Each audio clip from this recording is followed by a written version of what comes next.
अस्सलाम वालेकुम, सत श्री अकाल। मैं हरमीत सिंह और आप देख रहे हैं आपका अपना यूट्यूब चैनल। नाज़रीन, आज बात करेंगे कि इसराइल के नाक में गोरेला वॉरियर ने दम किया हुआ है, उस पर बात करेंगे। अमेरिका और ईरान के दरमियान क्या पेशरफ्त हुई है, उस पर बात करना ज़रूरी है। पाकिस्तान की कुछ खबरें भी शामिल करेंगे, खासकर बच्ची के मुबैना अगवा के हवाले से। डाकुओं के सामने रियासत क्यों इतनी बेबस है। दोस्तों, पहले बात करते हैं, इस वक्त आपके सामने कुछ चीज़ें रख लेता हूँ।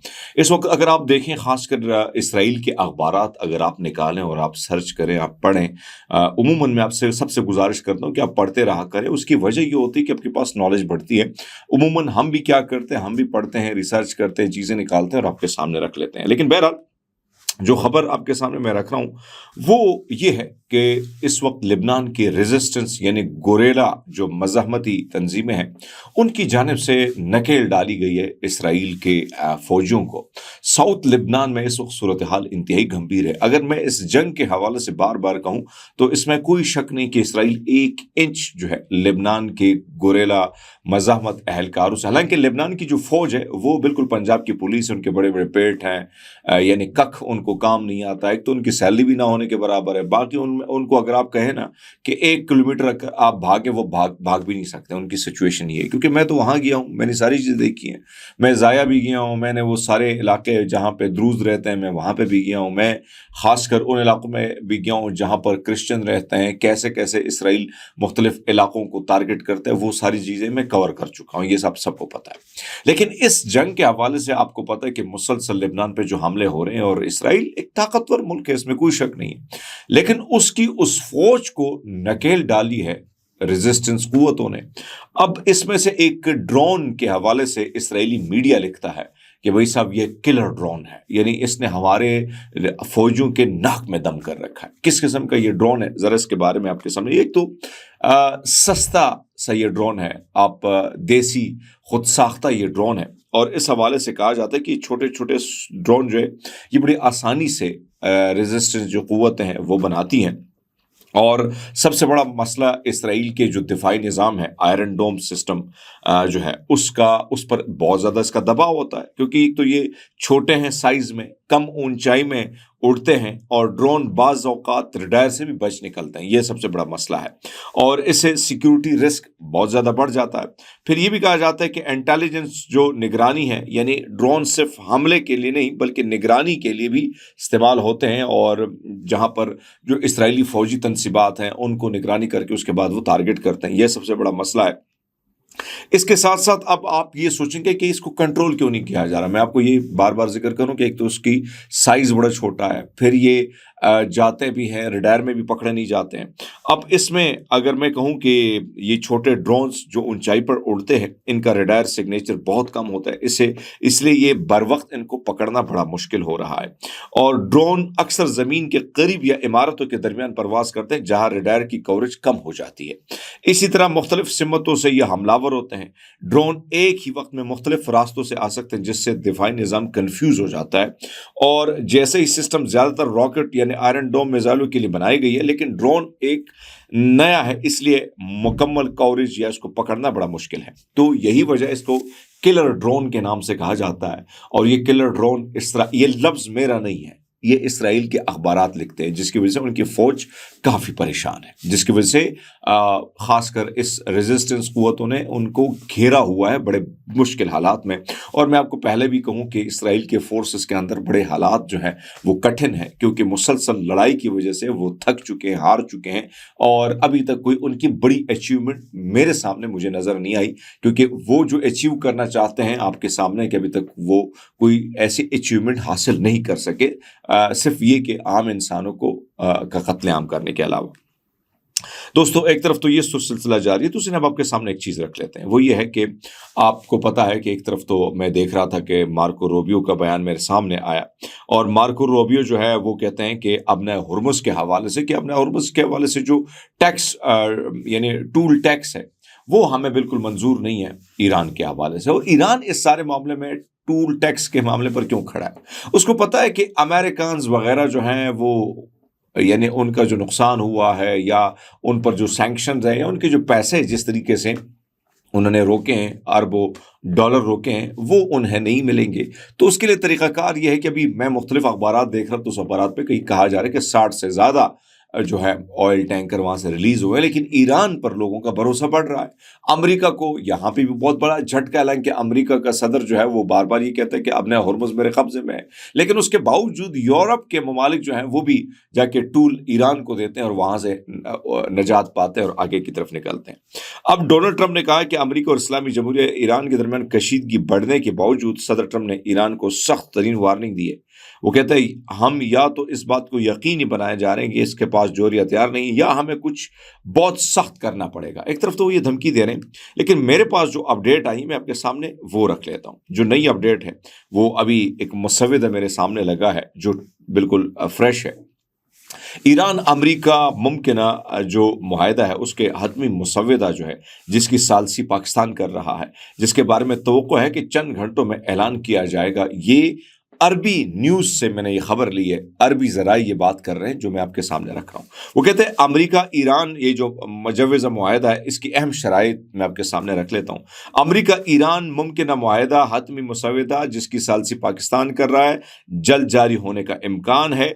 ज़मीनी, बहरी और फ़िज़ाई महाज पर समेत फौरी मुकम्मल तौर पर गैर मशरूत जंगबंदी, फौजी, शहरी और माशी तनसीबात को निशाना बनाने का बाहमी अहद, फौजी कार्रवाइयों का खात्मा और मीडिया वार रोकने पर इत्तिफाक, खुद मुख्तारी, इलाकाई सालमियत, अंदरूनी मामलात में अदम मदाखलत के उसूल की पाबंदी, खलीज अरब, अबनाए हुर्मुज़ और खलीज ओमान में बहरी आमद-रफ्त की आज़ादाना ज़मानत, मुआहदे पर अमल दरामद और तनाज़ात के हल के लिए मुश्तरका निगरानी का निज़ाम, बाकी मानदा मसाइल पर मुज़ाकरात 7 दिन के अंदर शुरू हो चुके होंगे। तो ये वो मुसव्विदा है जिसके कुछ चीज़ें मैंने आपके सीधे आपके सामने रख ली हैं। जैसे ही नई खबर आती मैं आपके सामने रखूंगा। सो देखते हैं दोस्तों, अल्लाह करे कि ये जंग ख़त्म हो और इस जंग के मामलात, क्योंकि मेरे पास जो खबर आ रही है ना कि $1 बिलियन अभी तक ईरान ने क्या किया है, उसने अमेरिका के ड्रोन्स तबाह किए $1 बिलियन के।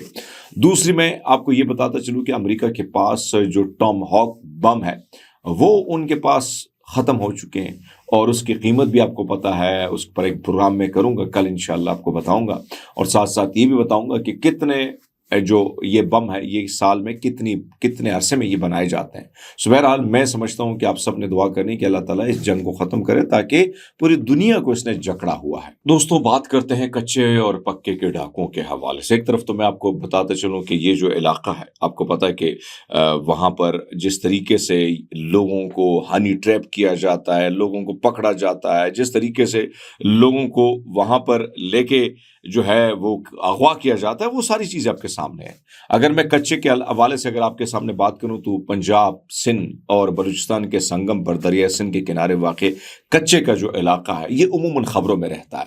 लेकिन आप सोचेंगे कि रियासत इतनी बेबस क्यों है, क्या ऐसी वजह है कि रियासत वहाँ पर, हम तो अफगानिस्तान पर हमला करने के तैयार हो जाते हैं, हिंदुस्तान पर हम हमला कर लेते हैं, लेकिन ऐसी क्या वजह है कि मुसलसल लोगों को किडनैप किया जा रहा है, लोगों को अगवा किया जा रहा है, लोगों से तावान भत्ता ये सब कुछ वसूल किया जाता है। उसके बावजूद हमारी रियासत इनके सामने, हमारे इंटेलिजेंस इदारे, हमारी पुलिस, ये पूरा निज़ाम जो है वो बिल्कुल बेबस नजर आता है। यही बार बार पंजाब हुकूमत ने ऐलानात किए कि हम अपने लोगों को बचाएंगे, हम यहाँ पर जो है सफाया करेंगे, लेकिन पंजाब पुलिस नाकाम। हालांकि ये पंजाब पुलिस पीटीआई के खिलाफ क्रैकडाउन अगर ये करे तो बड़ी एक्टिव नजर आती है। बलूचिस्तान की पुलिस आपके सामने बेबस। सिंध की पुलिस तो कहा यह जाता है कि मुबैना तौर पर सिंध पुलिस भी इस सारी चीज में शामिल है, यानी कच्चे के डाकू को इन्फॉर्मेशन देना, हनी ट्रैप, ये सारे मामलों में उनका हिस्सा होता है। तो बाकायदा आप अंदाजा लगा लें कि एक बच्ची जो है खैबर पख्तूनख्वा, पिशावर से उनका ताल्लुक है, उनके हवाले से जो खबर आई मैं आपके सामने रख लेता हूँ। लेकिन एक तरफ तो ये 11 साल बच्ची जो शिकारपुर के कच्चे में जो है इसकी बाजियाबी के लिए ऑपरेशन एक तरफ तो चल रहा है, उस ऑपरेशन पे मैं बात करूंगा। लेकिन कहा यह जाता है कि ये बच्ची जो है ये अपनी वालदा जो है जब ये अगवा हो जाती है या पकड़ी जाती है या जिस किसी को मुबैना तौर अगवा किया जाता है तो फिर क्या होता है, वहां पर डाकू जो है वो 30 लाख रुपए की डिमांड करते हैं। यानी जब वो 15 लाख पे कर लेती है, उसके बावजूद उस बच्ची को किसी और बंदे पे बेचा जाता है, यानी 8 लाख रुपए के सामने। और ये भी कहा जाता है कि उस बच्ची के साथ बेइज्जती कर ली है, यानी रेप किया उस मासूम सी बच्ची का, 8 साल की बच्ची का। और इसी तरह अगर आप देखें तो फिर उस मां को भी ज्यादती का निशाना बनाया जा रहा है।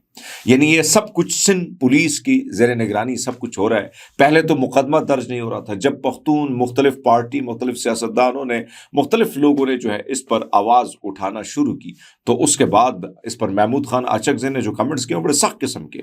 उसने कहा कि जब सिंध हुकूमत या पंजाब हुकूमत या ये हुकूमत पख्तून बच्चों की हिफाजत नहीं कर सकते, तो फिर पख्तूनों को अपनी हिफाजत खुद करनी चाहिए।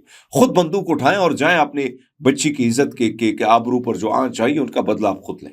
और जरूरी भी है, मैं समझता हूं कि जब रियासत कच्चे के डाकुओं के सामने इतनी बड़ी बेबस है, तो फिर आप क्या करेंगे? जब बात आपकी इज्जत और आबरू पे आ जाए तो फिर आपके पास तो कोई ऑप्शन नहीं होता है। सो बहरहाल अब मेरे पास जो खबर आई है, दो खबरें हैं। एक तरफ तो ये खबर ये है कि शिकारपुर के कच्चे में जो बाजियाबी के लिए ऑपरेशन जारी था, उसमें एक मुलजिम जख्मी है, दूसरा फरार है। ये एसपी शिकारपुर है उसका, वो कहते हैं रोस्तम के कच्चे में डाकू दोदानी मिसरानी जतोई पर जारी ऑपरेशन के दौरान ठिकानों को मसमार किया, एक मुलजिम जख्मी हुआ है। और इस ऑपरेशन में ये एसएसपी कलीम ने कहा है कि जो एक बच्ची थी उसको के हवाले से, यानी उसको अगवा किया था और ये ऑपरेशन किया गया था। अब मैं आपके सामने दो चीज़ें रख लेता हूँ। एक तरफ तो अब इनकी वालदा का बयान आ चुका है कि पेशावर से जो अगवा हुई थी बच्ची, उसको एसएसपी शिकारपुर कलीम मलिक ने दफ्तर बुलाया। बच्ची की वालदा इस वक्त उनके पास रवाना हो गई है। उनके मुताबिक इतला दी गई कि बच्ची को बाजियाब करवा लिया गया, लेकिन अभी कुछ भी कंफर्म नहीं है। मुलाकात करने के बाद जो है बाजियाबी के हवाले से जो खबर आएगी मैं आपके सामने शेयर करूंगा। जबकि मुख्तलिफ जो अवामी नेशनल पार्टी है वो ये कहती है कि भाई साहब सक्खर जो है बच्ची की वालदा सक्खर रवाना हो चुकी है और इंशाल्लाह बच्ची के साथ उसकी मुलाकात हो जाएगी। अल्लाह करे ऐसा हो, लेकिन कब तक रियासत कच्चे के डाकुओं के सामने इसी तरह बेबस होगी? हम तो भड़के बड़ी मारते हैं, हम कहते हैं नंबर 1 हमारे पास है, फोर्स हमारे पास है, हमारे पास कमांडो हैं टॉप क्लास के, लेकिन एक कच्चे के डाकू का हम इलाज नहीं कर पा रहे, जो रियासत की रट को हमेशा बार बार जो है वो चैलेंज करते हैं।